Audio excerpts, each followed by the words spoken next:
Everything Film is supported by Vancouver Young Actors School with 2 locations near Science World and now open in Port Coquitlam's Fremont Village. Weekly classes starting September 10th, VancouverYoungActorsSchool.com. Studio 4 of Go Studios in Olympic Village area. We are back again for our second show out of this facility. Fine facility indeed. And I can tell you, it hasn't even been better. It's the best place we've been. Yeah.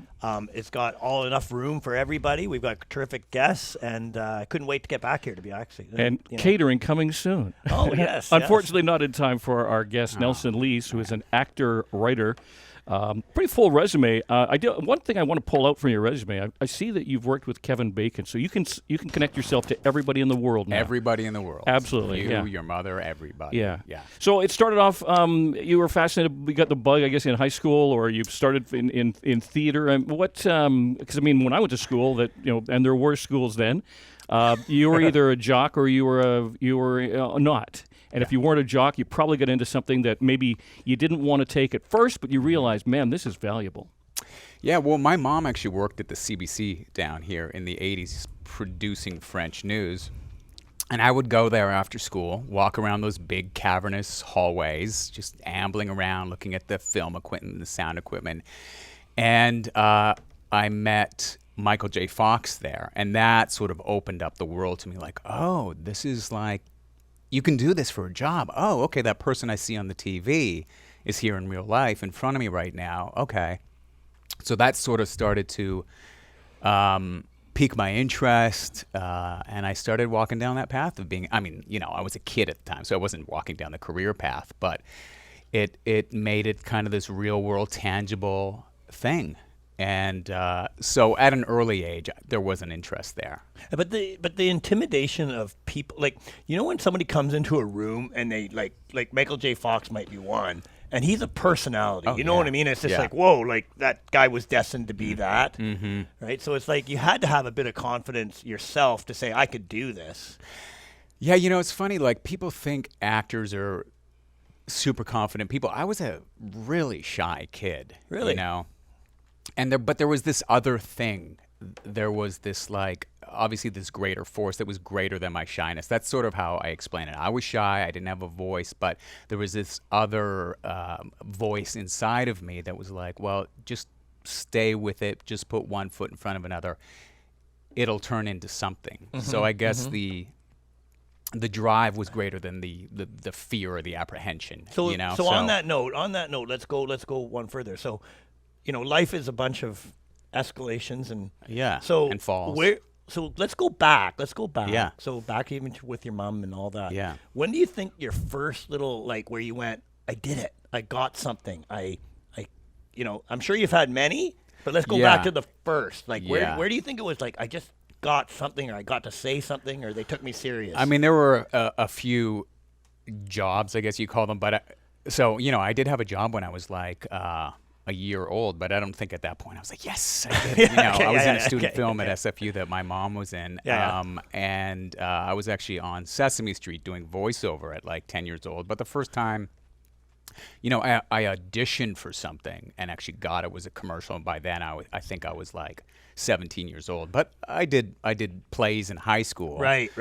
But even then, getting a play in high school, that was like a big deal because I auditioned, I think, the first time and I didn't get it, but the next year I auditioned and I got it. So theater in high school, that was the first time, like, oh, wow, somebody's, okay. Not hiring me, we weren't paid in high school, but like wants to see me do this performance. So. Well, you hit on something when you said you were shy as a kid. I think things like acting schools, for example, can bring out a personality that may otherwise be kind of cloistered in there. And I think that probably this was your escape. This was your way to be that person that maybe you didn't think you were capable of. But at the end of the day, it's called acting. Yeah. And, if you're going to be in that profession, you're called upon to be a lot of people, play a lot of different characters and roles. So it's important that you find your voice. Now, I will say this looks really impressive. You moved to New York to study at the American Academy of Dramatic Arts. That sounds pretty damn impressive. Yeah, it was amazing. I was this just 20-year-old kid from White Rock, BC, going to New York, And it was mind-blowing, going from, I had never been to New York. I'd been to the U.S. and Los Angeles and places like that as a kid on family vacations. But going to New York City at that age, it was this metropolis that was breathing buildings, and the subways smelled like iron, and the air smelled different. And it just New York alone, never mind theater school, was an education for a 20-year-old kid from White Rock, BC. And it just, the experience blew my mind. Who was the guy that was famous there? He taught Robin Williams and all that. Teacher? Yeah, like he was like the.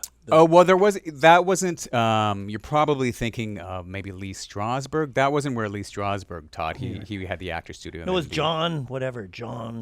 There are a tremendous amount. That's a good start. John whatever. John Voight. No, he was an older English guy, and he was like, anyway. John Voight the dentist, or John Voight? It'll come to me. It's not good to do on. It's not good to do on air, but no, it's not. Some of our listeners would know. You're digging deep now, man. Well, there are a lot of somebody. There are a lot of. They study. Everybody. Hey, John, studied somebody under him. get in touch with us and fill in the blank. The big name studied under him in New York. Okay, Lee Strasberg. There was, of course, Stella Adler, who I named my daughter after, my wife and I. You named her Stella? Yeah, After Stella Adler. Stella is a year and a month. Yeah. Oh wow! Yeah. Oh wow! No, there were a lot of famous actors who went to that school, still go to that school. It's over 100 years old, I think. I think it was one of the first schools that was teaching what would be sort of naturalistic acting. Right. You know, I'm talking going back 100 years, because at that time, 1800s, there was like a very presentational style of acting.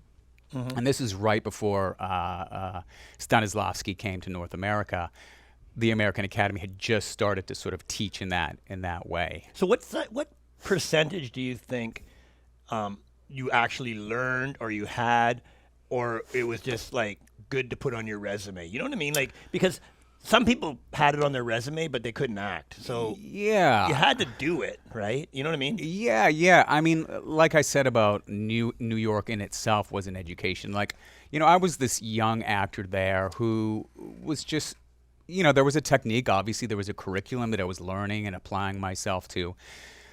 But, you know, I didn't have a lot of life experience at that point. Yeah, exactly, right, yeah.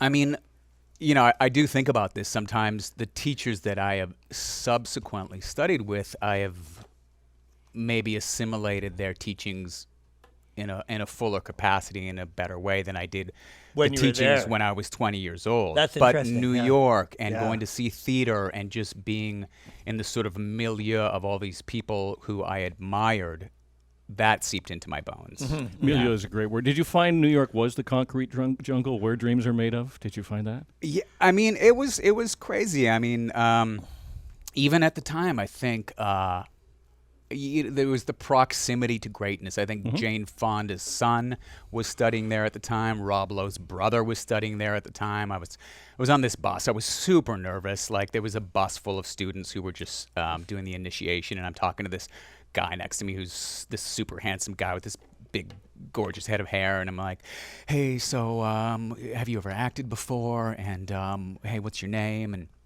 blah, blah, blah. Stumbling my way through a conversation with some like guy who already looked like a matinee idol. And he's like, oh, yeah, my brother's in the business, and, you know, I've kind of been around it for a while. I'm like, oh, cool. What's your brother's name? It's Rob Lowe. I'm like, oh, wow, yeah. And I'm like, oh, my goodness, I'm just surrounded by the business. You know, even we were in New York, And you were surrounded 20? by You said Hollywood. you were 20? Yeah, I You was said you were 20 years old, yeah. Oh, that is cool. And That's got to be overwhelming in a lot of ways. At 20. it was so, like, yeah. Oh, and like I that kind of, like that I kind of said, discussion. just walking out, I still remember it vividly. I walked out of my dormitory in the morning, having arrived there at night, and I looked up at these buildings that were all around me, and it was just like jaw-dropping. I was seeing all these things that I had never seen before, and like just the street vendors with the carts of bagels and schmear and the bananas and things that I didn't see this in Vancouver. What? You can buy bananas on the street at a vendor, and you can buy like Yes, right. cream cheese and lox and all these things. And it smelled like all I could describe it is steel, you know, like the steel of the subway. And it smelled old, but in Well, have you ever been to New York in the summer There's an interesting smell. Yeah, and it smelled like that too. And but this it's was kinda October. like you can, and it's like that's something that Vancouver doesn't have. I give Vancouver credit for that. Je ne sais quoi of le poupou de chien. Yeah. Sort of, yeah. Actor-writer Nelson Leis is our guest. You got some pretty exciting stuff in the hopper. You've got Predator origin story called Prey. HBO's The Last of Us. Tell us about that. There's a couple things on my resume I actually can't say too much about right now. The Last one of of Us those and guys Shogun. again. Can we get guests that can You say know what? things? Can we get John Cassini on here? Come on. No, but Prey I can say pretty much everything about because that just came out. It's on Disney around the world and Hulu in the U.S. How true is it to the original? So it's very different, and that's part of the exciting factor of it. Why, really, audiences are responding to it. Critics are responding to it. It's doing incredible business, and it's because it's they took it and went in a completely new direction. Dan Trachtenberg. It's set 300 years in the past. It's in the Comanche Nation, and it's in the Great Plains, the southern Great Plains, and it's the Predator's first time on Earth. And so I play a French trapper. There are a few of us French trappers. Yeah, tell us about your character and how, So I play a guy named Waxed Mustache. We all have interesting names like that. Big beard, waxed mustache, spyglass. And it's sort of the point of view, the perception from the Comanche, right, in their language. Guy with waxed mustache, guy with big beard, etc., right? So, which we thought was, really exciting, really, really unique. It's sort of the story very much is their point of view. And Waxed Mustache is a French fur trader and trapper. Okay. And you meet us halfway through the movie. I won't say too much, but Did you have to go in accent? I spoke French. Oh, so you went French in it. So oh, wow. we're fully French, not even French accent, just speaking French, which is really cool. That was sort of always on my bucket list, something that I wanted to do. And so when you meet us, we have an encounter with the lead gal, who's Amber Midthunder. Okay. Nadu is her character, Comanche. And I won't say too much. I don't want to ruin it for you, but we essentially kind of take her, and then we trap her, and then we have our encounter with the Predator. If you're in a Predator movie, pretty much 99% of people are going to meet their demise. Yes, you have to meet the Predator eventually. So before we let you go, is there anything else on your resume you can't talk about that you want to talk about? That cannot be talked about? I produced a short film called Attack, which is doing the festival circuit right now. We're very excited about that with a bunch of local actors. It's sort of about the actor's experience of being typecast as a tough guy, an antagonist for many years, which I, sort of have been, and I'm not complaining, but it's, it's a funny life that you live. And so that's what the story is about. It stands for Actors Typecast as Crooks and Killers. Oh, wow. Yeah. How can people reach you on social media? I'm on Instagram at Nelson H. Leis. Leis spelled Leis. Yeah. And that's it. I wanted to actually say one more thing before we're out. You have a new child, is that right? I Yes. do. Stella Audrey Walsh And Leis. how old now?